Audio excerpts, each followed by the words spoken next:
In the dark shadows, in the white cold, fearlessly we search for knowledge new and old. We drink the strong spirits and read the ancient tomes. The order of the Abracast. We are the brave and the bold. The Abracast. Occult, history, conspiracy, and violence.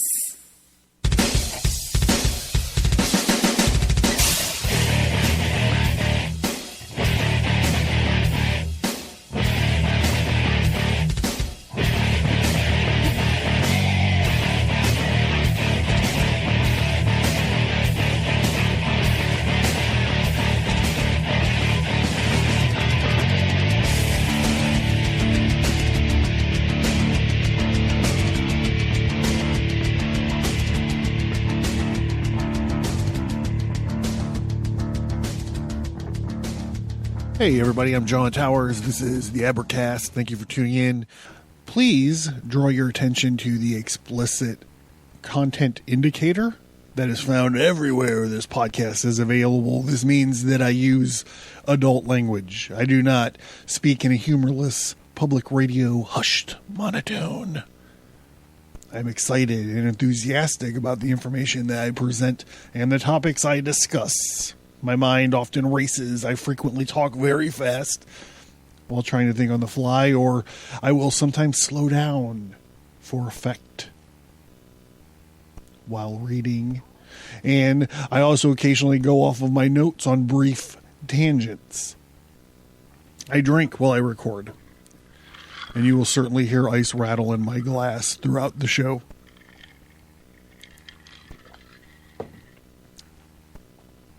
On the show, I joke about body functions, sex acts, heinous sex acts, sometimes disgusting shit that you can't even wrap your head around, sometimes sex acts, religion, and politics.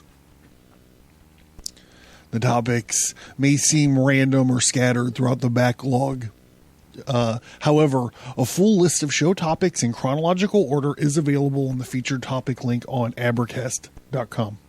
If any of these negative qualities might trigger you, this might not be the podcast for you, and I wish you good luck in finding a show that is more to your liking. Possibly on broadcast radio, NPR, or some corporate piece of shit. That being said, if you give a poor rating or review for any of these items, you are a jerk for wasting this minute of everyone else's time. We're continuing our re-examination, I guess, of Aleister Crowley's Book 4, or just simply called Magick. So this is part 2 of that. So thank you for tuning in. I'm not... this is going to sound real clunky at first, okay? I'm not trying to throw a dig in on anybody. If you guys have a meditation practice or use meditation in your practicing or whatever, allow me to a moment to talk about my very limited experience with it, and the benefit that this book that we're talking about here it has had for me. I probably said it in the past on the show, but when I try to, people are like, well, you shouldn't, because I bitch a lot about my insomnia and whatever, and they're like, well, have you tried meditating? And I'm always quick to be like, no, I try occasionally, I just can't slow my mind down enough or whatever to do it. Nowadays that's changing. So I'm just trying to, here, allow me to explain for a second.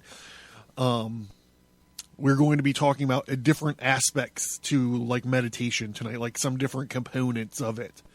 On one hand, we have Aleister, the beast Crowley, in his sort of heavy metal introduction to meditation and yoga. But as we go through these, I just want you guys to recall or, whatever the modern meditation 101 tells us right today. It's always like, number one, sit comfortably. Number two, make no effort to control your breath, etc. So, and that's not what we're going to be talking about this evening. So I'm not out here preaching Crowleyism or Thelema. I'm also, I'm not claiming that Crowley introduced yoga or meditation to the Western world. There was a guy, Swami Vivekananda. He's credited for doing that in the fucking 1800s, right? So I'm just trying to point out the difference in approach, the difference, at least to me, in the approach. So again, the featured book for this evening is Magick, or Liber 4, by Aleister Crowley. And now is the time. I need you guys to summon your vessels of the art. And, it's cold gin time again. It's cold gin time again. That's the only thing that keeps us together. And raise your vessel to the sky and join me in thanking my Patreon and Subscribe Star supporters. Thank you, ladies and gentlemen.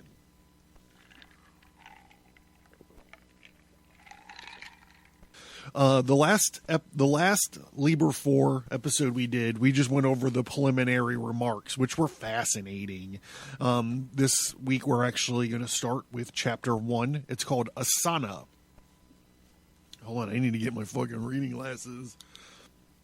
The problem before us may be stated thus simply.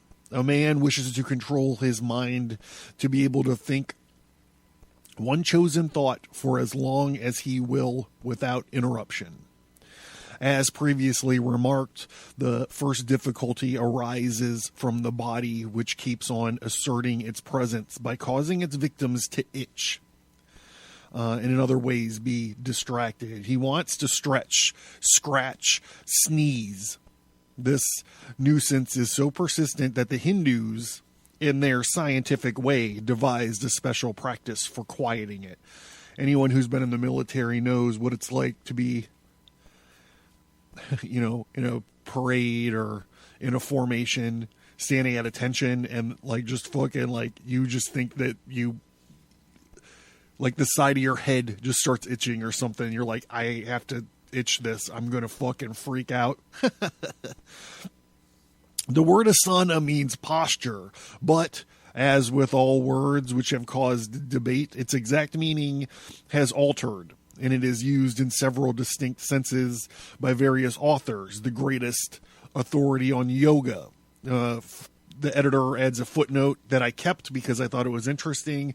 Yoga is the general name for that form of meditation which aims at uniting of subject and object. For yag is the root from which are derived the Latin word yungum and the English word yoke, which is interesting, right? Remember Liber 3, the different animals that had their yokes on, or that were being driven, the 3 separate animals that were being driven by one whip.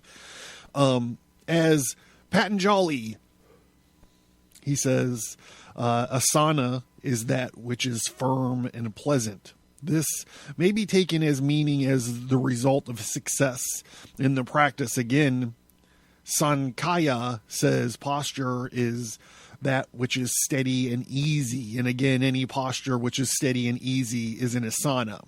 There is no other rule. Any posture will do. Okay, so here we go. What we're talking about, what Crowley's talking about here is not your... Oh, geez, I don't know how to say this without sounding like an asshole. This isn't like yoga class yoga. This isn't like when you're, I mean, God bless yoga class. If you get up early enough and you go to LA Fitness on Tuesdays and Thursdays, you want to get the treadmill right in front of the classroom. You know what I'm saying? I'm just saying, this isn't that kind of yoga. Not that there's anything wrong with that kind of yoga. Like I said, I'm just talking about the difference for me, right? And I've done yoga, but the way that I've done yoga is like a yoga class yoga, like a hot yoga. And that's great. You know, it's a nice workout to remind you that you're alive. It'll get the blood pumping. It'll definitely remind you of how old and rickety you're getting. But it's not what Crowley is talking about here in Magick, in Asana. So don't take it as I'm bagging yoga class yoga, because I'm not. And I'm certainly not bagging on yoga pants. I go to a grocery store that's like 20 minutes out of the way on Sunday just to hang out with the yoga pants moms. You know what I'm saying? In sense, this is true because any posture becomes uncomfortable sooner or later. So it seems here that Crowley's taking... He wants to kind of qualify this guy's Sankaya's saying here, where he says posture is that which is steady and easy. Any posture which is steady and easy is asana. There is no other rule. Any posture will do. So it seems like Crowley wants to qualify that a little bit. In a sense, this is true because any posture becomes uncomfortable sooner or later.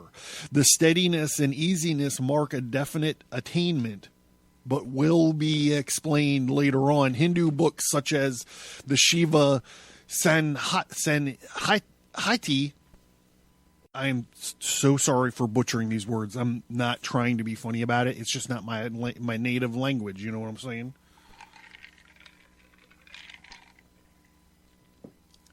All right, so Shiva Sanhita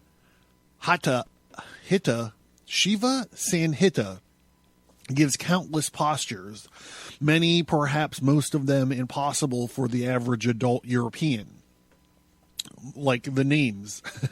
Others insist that on the head, neck, and spine should be kept vertical and straight for reasons connected with the subject of prana. Now, prana has to do with chi and or the manipulation of chi, which is like this energy. It's like, it's fucking like Iron Fist, you know. And talking about it as far as like your spine being kept straight sounds like it's also easily related to like the Kundalini spirit. We get into some of that in some of the sex magic episodes. If you're interested in that stuff, you go to the feature topic link on the website, find the sex magic thing and dive in. Back to it. Here are 4 examples of yoga positions. All right, this is, like I said, this is not the way that your wife or like your new age sort of aunt meditates, all right? Like everyone who has ever tried to get me to meditate, the first thing they say is, you know, you got to get comfortable, like light some incense. Not here, bros. Take all that comfortable stuff and just forget about it.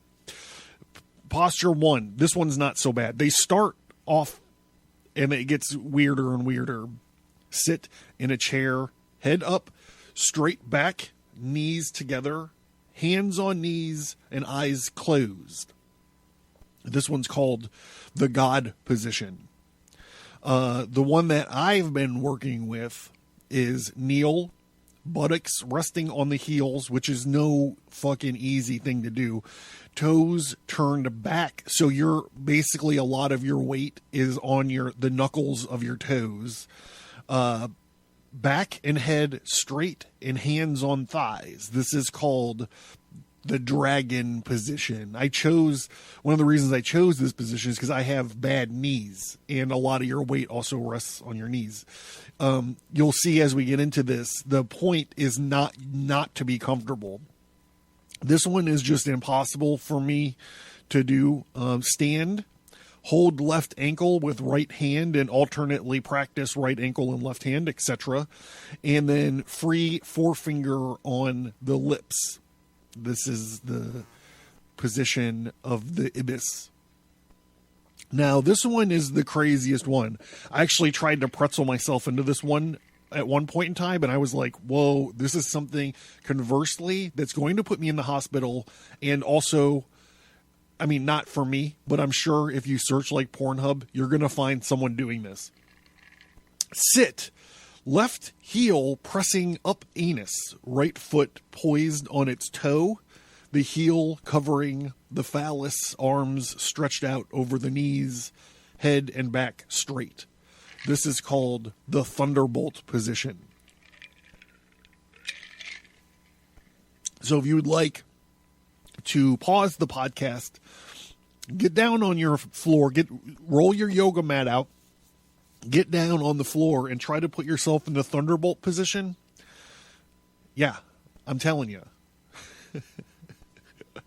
The extreme of asana is practiced by those yogis who remain in one position without moving, except in the case of absolute necessity during their whole lives. One should not criticize such persons without a thorough knowledge of the subject. Such knowledge has not yet been published. However, one may safely assert that since the great men previously mentioned did not do this, it will not be necessary for their followers. Let us then choose a suitable position and consider what happens. There is a sort of happy medium between rigidity and limpness. The muscles are not to be strained, and yet they are not allowed to be altogether slack. It is difficult to find a good descriptive word. Braced is perhaps the best.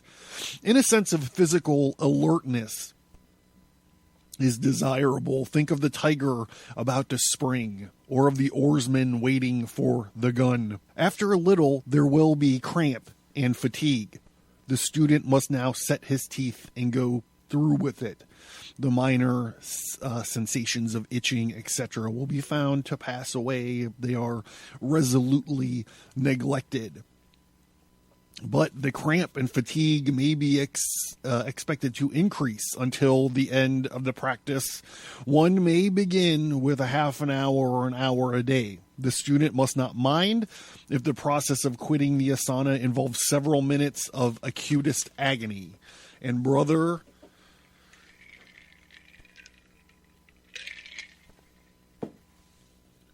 sometimes it does.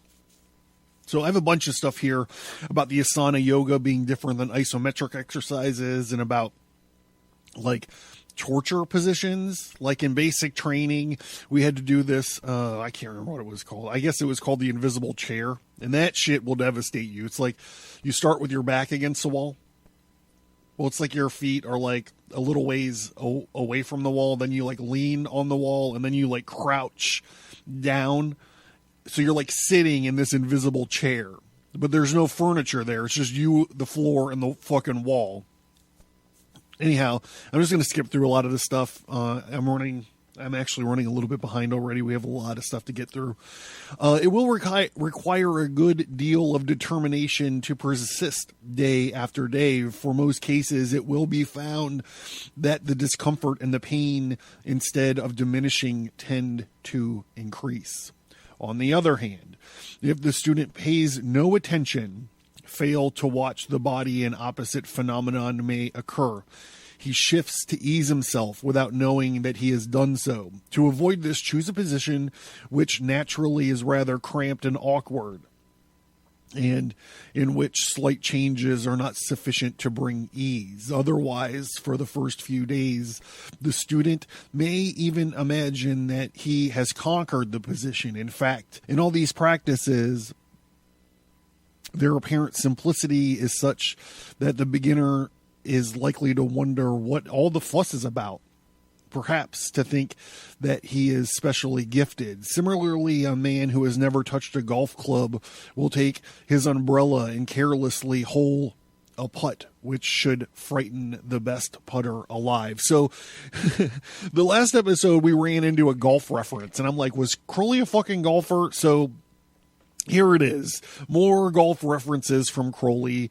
And am I the only one that finds the idea of Aleister, the Beast, Crowley, the wickedest man alive, in those fucking goofy pants and that beret looking hat with the puffy foot, like the puffy like ball on top?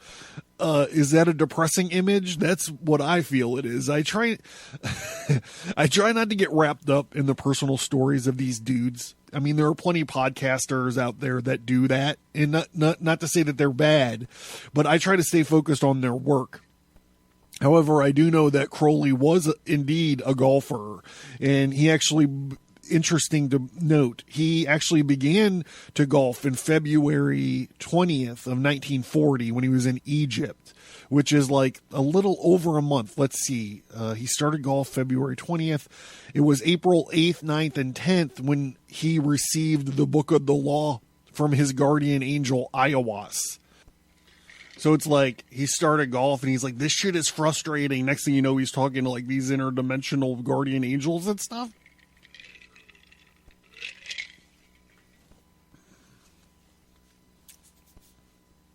That's funny. I was just at the driving range today, actually.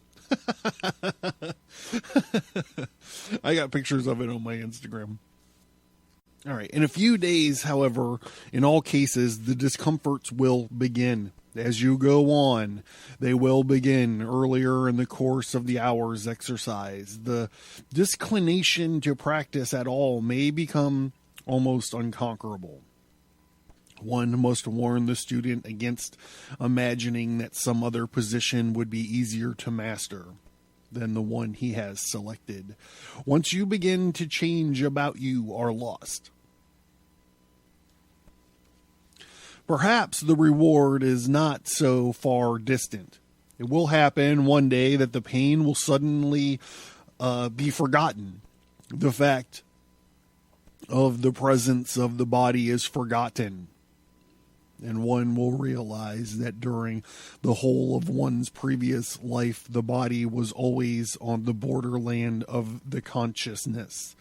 And that consciousness is a consciousness of pain. And at this moment, one will further realize with an indescribable feeling of relief that not only is in this position, which has been so painful, the very idea of physical comfort, but that all other conceivable positions of the body are uncomfortable. This feeling represents success.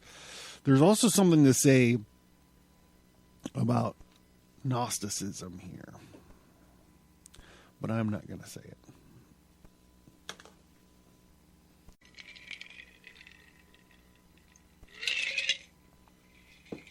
There will be no further difficulty in the practice. One will get into one's asana with almost the same feeling as that with which a tired man gets into a hot bath. And while he is in that position, the body may be trusted to send him no messages that might disturb his mind. Other results on this practice are described by Hindu authors, but they do not concern us at our present. Our first obstacle has been removed, and we shall continue to the others. So what do you guys think? Do you guys use meditation? Do you use yoga for your meditation? And what do you think about what old Crowley has to say here about all this asana, this posture business? Have you tried to put yourself in an uncomfortable position to meditate? It's interesting to me. Like I said, at least that part works for me. After that, it gets degrees. I don't want to say worse. It gets degrees more out of my grasp than that. But, I have been in touch with like pain like my whole life. So like I get that, or discomfort, whatever you want to call it. All right. So we're going to move on. Chapter 2, Pranayama and its parallel in speech, Mantrayoga. The connection between breath and mind will be fully discussed in speaking of the magic sword, but it may be useful to premise a few details of the practical character.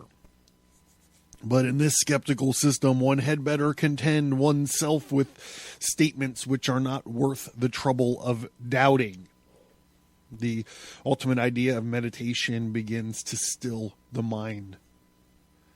It may be considered a useful preliminary to still consciousness of all functions of the body. This has been dealt with in the chapter of Asana. One may, however, mention that some yogis carry it to the point of trying to stop the beating of the heart.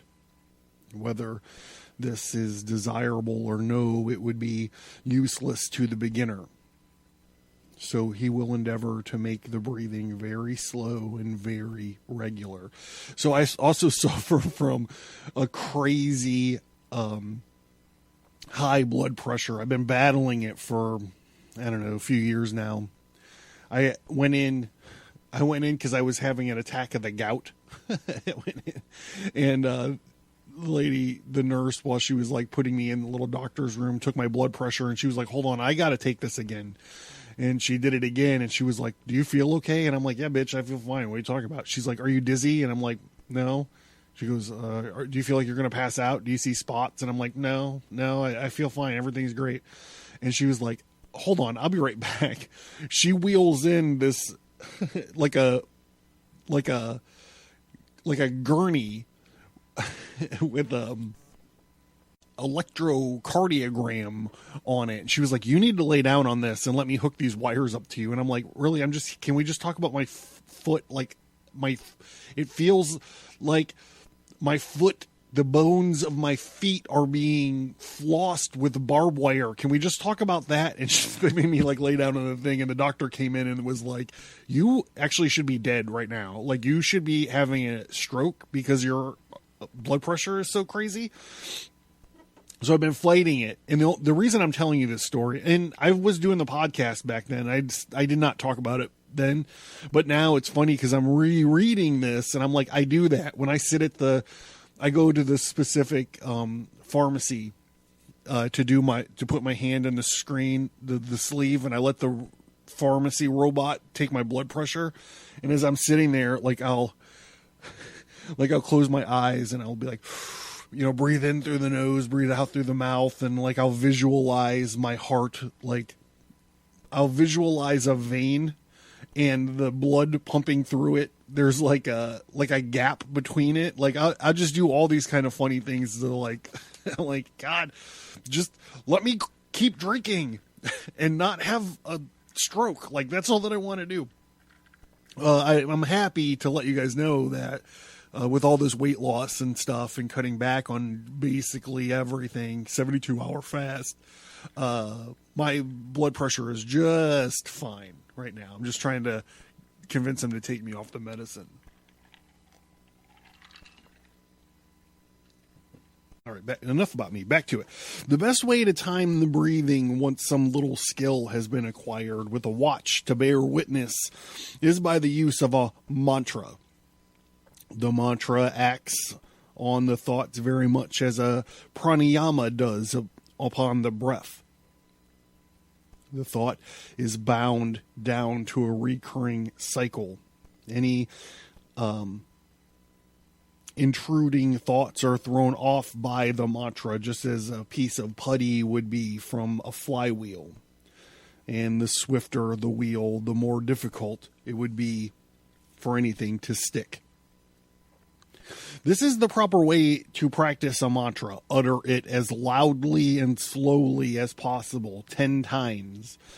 And then not quite so loud, but very little faster, 10 times more. Continue this process until there is nothing but a rapid movement of the lips.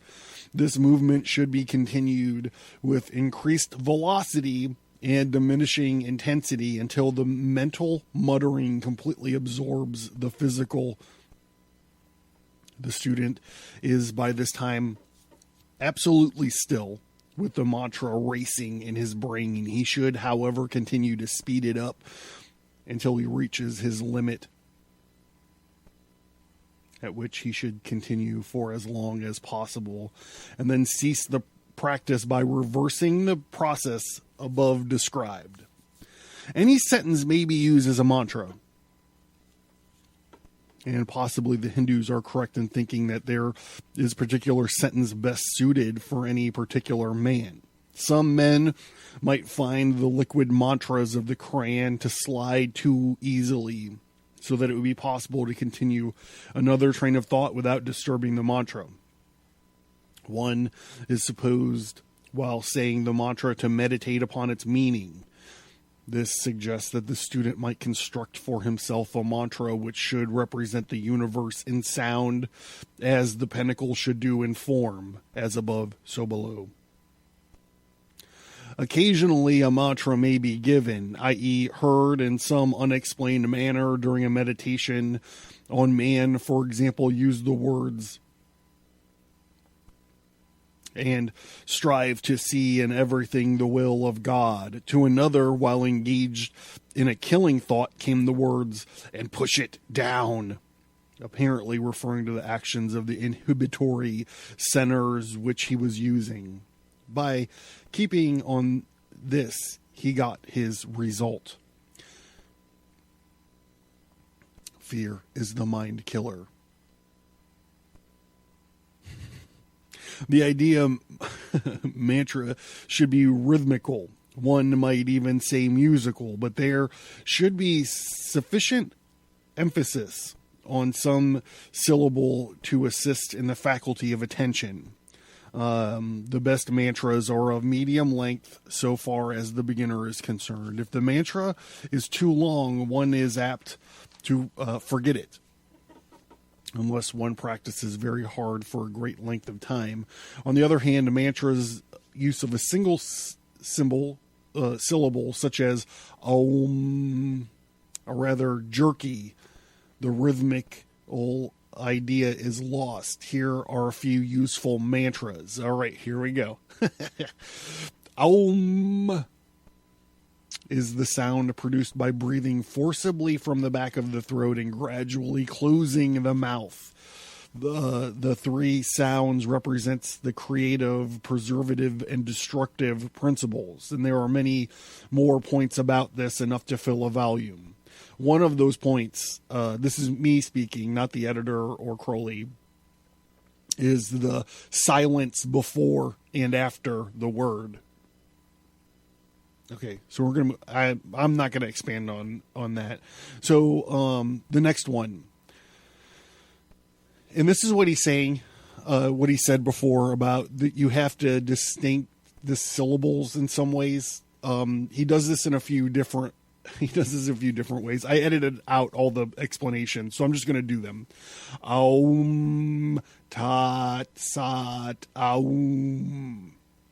Oh, that existent O.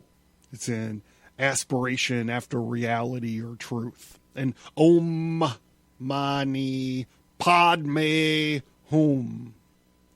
Oh, the jewel in the lotus. Amen. It refers to Buddha and Harpocrates, who's an old friend of ours here on the show, but also the symbolism of the rosy cross.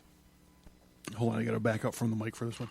Om Shivaya Vashi gives the cycle of creation, peace manifesting as power, power dissolving into peace. Allah means God. It adds to, here Crowley says, he's obsessed with numerology. It adds to 66, the sum of the first 11 numbers. And here we go. Here's a good one. Oh boy, I'm going to myrtleize this. Hurrah Allahu Alazai La ilaha Ilai Hua.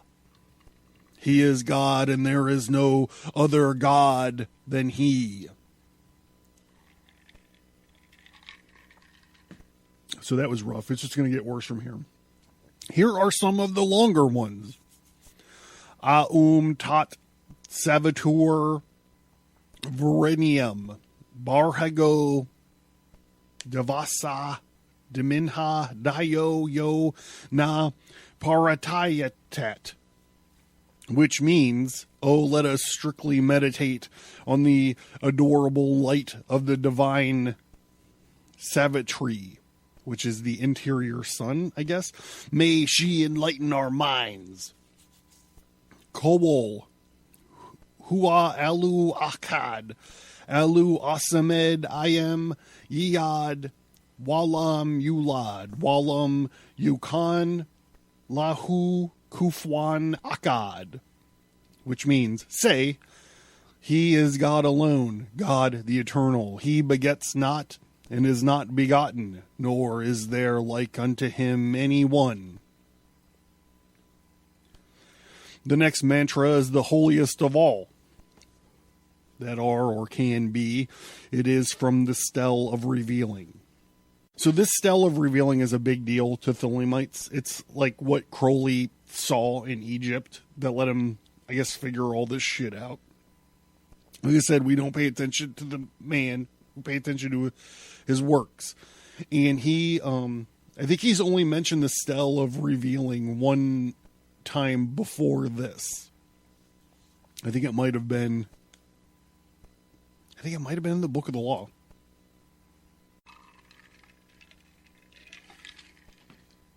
Aka dua tuif ur binu baya chefu.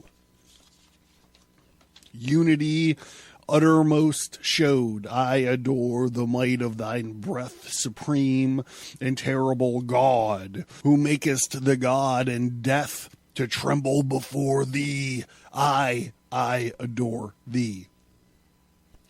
There are many other mantras.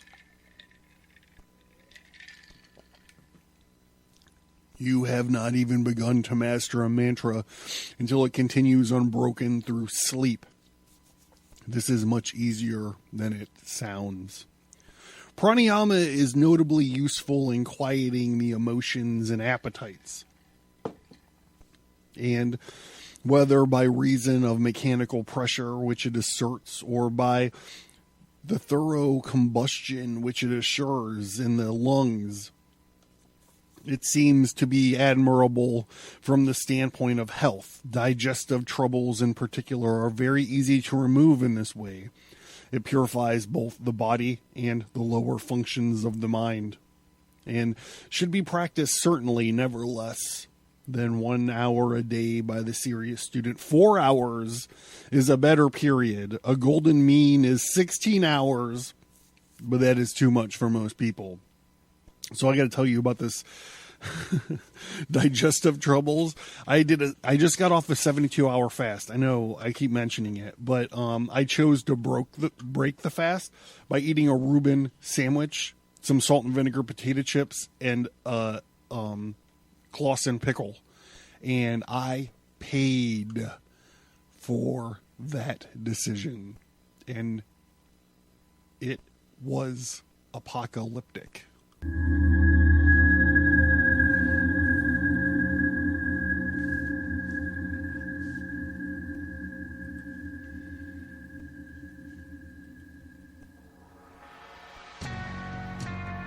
Learn more at abracast.com. Get bonus content and access to the private Abracast workgroup by signing up for the mailing list.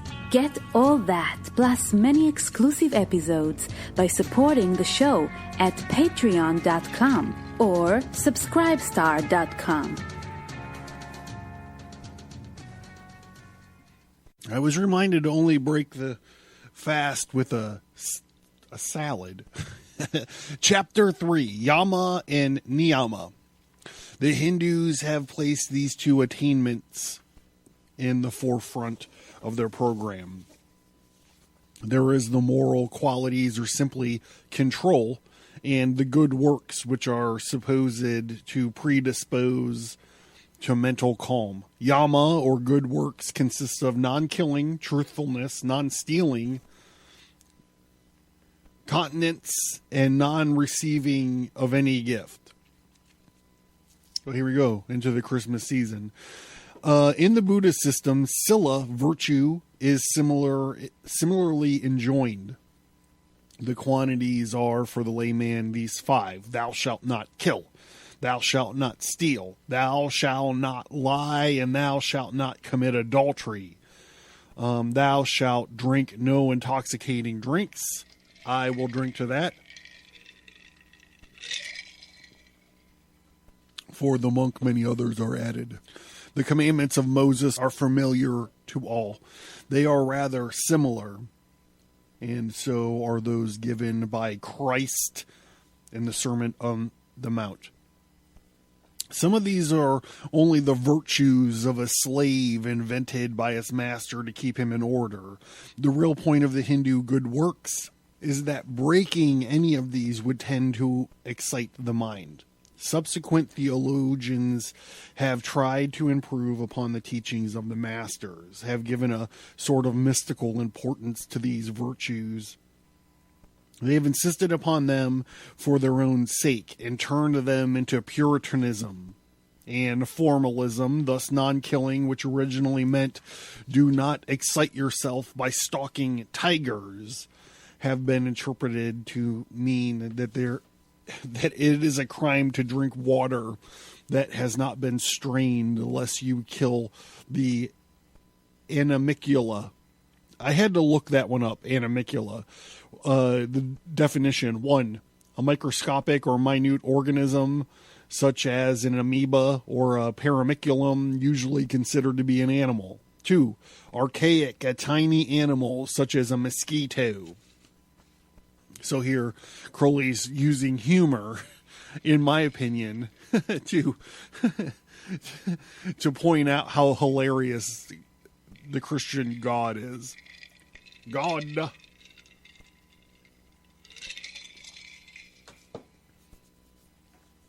But this constant worry, this fear of killing anything by mischance, is on whole worse than a hand-to-hand conflict with a grizzly bear.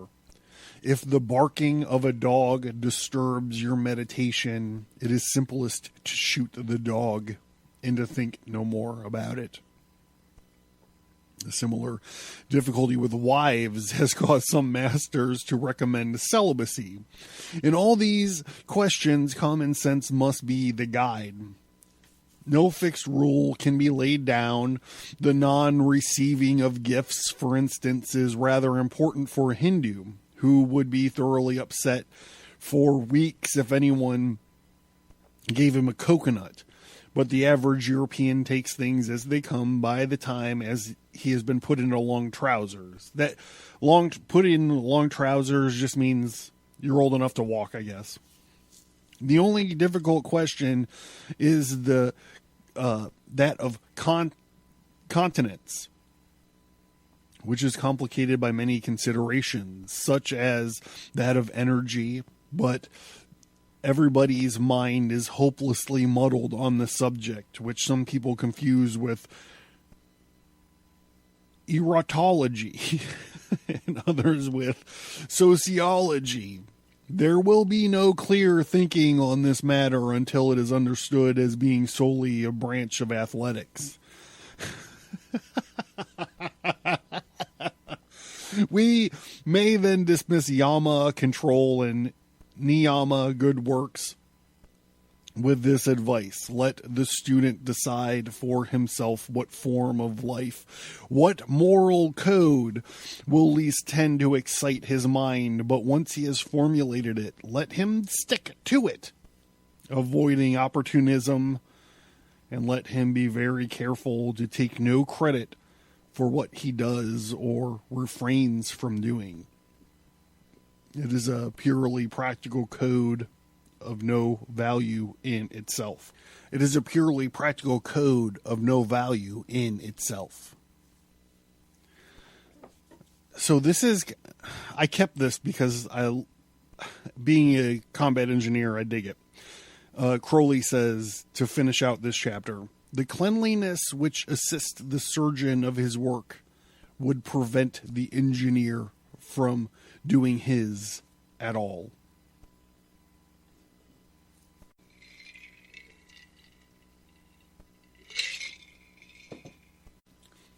Chapter 4, Pratyahara. Pratyahara, or gaining mastery over external influences. Another way to understand this is it's like withdraw, which I totally get now. Is the first process in the mental part of our task. The previous practices, asana, posture, pranayama, breath, yama, control, niyama, good works, are all acts of the body, while mantras connected with speech, Pratyahara is the mastery over the external influences. Withdrawal is purely mental. And what is Pratyahara? The word is used by different authors for in different senses. The same word is employed to designate both the practice and the result. It means, for our present purpose, a process rather strategical than practical.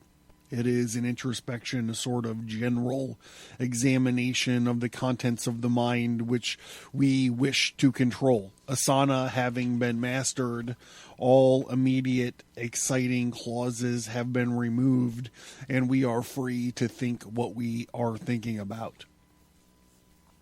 A very similar experience to that of Asana is in store for us. At first, we shall very likely flatter ourselves in our minds that we are pretty calm. This is a defect of observation. Just as the European standing for the first time on the edge of the desert will see nothing there, while his Arab can tell him the family history of each of the 50 persons in view, because he has learnt how to look. So with practice, the thoughts will become more numerous and more insistent. As soon as the body was accurately observed, it was found to be terribly restless and painful. Now that we observe the mind, it is seen to be more restless and painful still. A similar curve might be plotted for the real and apparent painfulness of Asana. Conscious of this fact, we begin to try to control it. Not quite so many thoughts, please. Don't think so fast, please. No more of that kind of thought, please. It is only then that we discover that what we thought was a school of playful purposes is really the convolutions of the sea serpent. The attempt to repress has the effect of exciting. When the unsuspecting pupil first approaches his holy but wily guru and demands magical powers, that wise one replies that he will confer them, points out with much caution and secrecy some particular spots on the pupil's body which has never been previously attracted his attention, and says, in order to obtain this magical power which you seek, all that is necessary is to wash 7 times in the Ganges during 7 days, being peculiarly careful to avoid thinking of this one spot. Of course, the unhappy youth spends a disgusted week in thinking of little else. It is positively amazing with what persistent a thought, even a whole train of thoughts, returns to again and again to the charge. It becomes a positive nightmare. It is intensely annoying, too, to find that one does not become conscious that one has got on to the forbidden subject until one has gone right through with it. However, one continues day after day investigating his thoughts and trying to check them, and sooner or later one proceeds to the next stage, dharana, the attempt to restrain the mind to a single object. Before we go on to this, however, we must consider what is meant by success and pratyahara. This is very extensive subject, and different authors take widely divergent views. One writer means an analysis so accurate that every thought is resolved into a number of elements. Others take the view that success in the practice is something like experience, which Sir Humphrey Davy has as a result of taking nitrous oxide, in which he exclaimed, "The universe is composed exclusively of ideas." The others say there is nothing good or bad, but thinking makes it so, interpreted as literally. There's some Nietzsche in there, by the way. However, the main point is to acquire some sort of inhibitory power over the thoughts. Unfortunately, there is an unfailing method of inquiring this power. Just listen to, 2 of these episodes ago, Liber 3. Yeah, it's an episode or 2 ago. Whatever. If sections 1 and 2 are practices, he spells it wrong, which is why I'm having a hard time with it. I've been good with it up until this point. I'm trying to wrap it up, so I'm rushing. If sections 1 and 2 are practiced, if necessary, with the assistance of another person to aid your vigilance, you will soon be able to master the final section. If some people... inhibitory power may flower suddenly in very much the same way as occurred with Asana, quite without any relaxation or vigilance. The mind will suddenly be stilled. Crickets, tumbleweed. There will be a marvelous feeling of peace and rest, quite different from the lethargic feeling which is produced by overeating. I'm going to drink to that. My experiments with fasting has realigned my whole thought process. It is difficult to say whether so definite a result would come to all or even most people. The matter is one of no very great importance. You have acquired the power of checking the rise of thought, and you may proceed to the next. Where's my paperclip? Stage.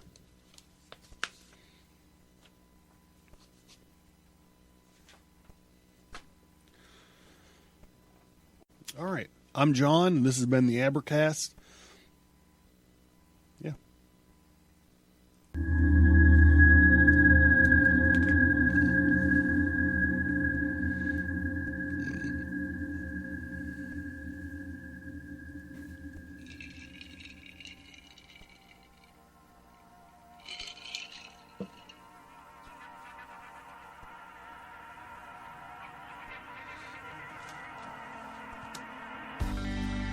Thank you for listening to this episode. Send an email or visit us on social media to let us know what you think about this topic. And please remember to leave a 5-star rate and review.